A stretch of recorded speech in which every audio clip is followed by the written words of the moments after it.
Para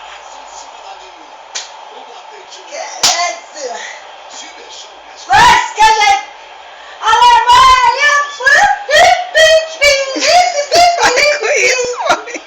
Eu tô ficando doida. Quase que a Alemanha, ó, tomava, ó. A Argentina também tá pra temar, meu filho. Tá, ó. Tudo burrice. Estão riscando, mas eles estão jogando bem. Não mais que o Brasil, por isso que eu tô torcendo pra eles.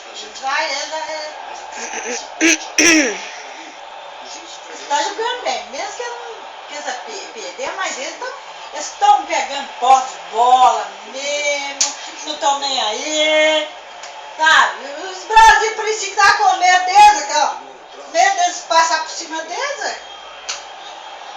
Primeiro ele tocou pra ninguém, depois o Pérez primeiro. Ele ficou masquerando, foi lá falar com o Miller, que o Miller é muito caicai, olha só.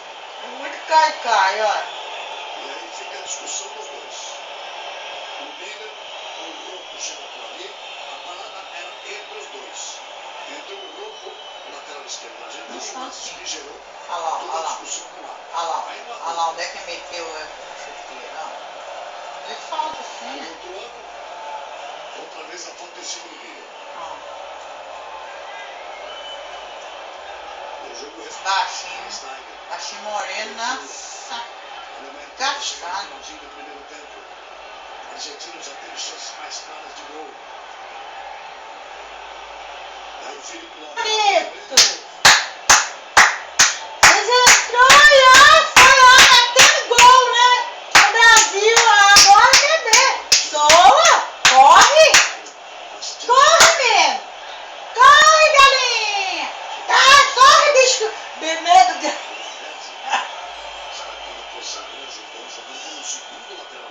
Eu vou vestir a camisinha azul.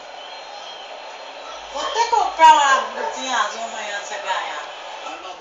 Blusinha daquele jeito ali. Vou comprar a blusa dele. O problema todo é o seguinte, o jogo está muito falado e o árbitro fala mais que o jogador.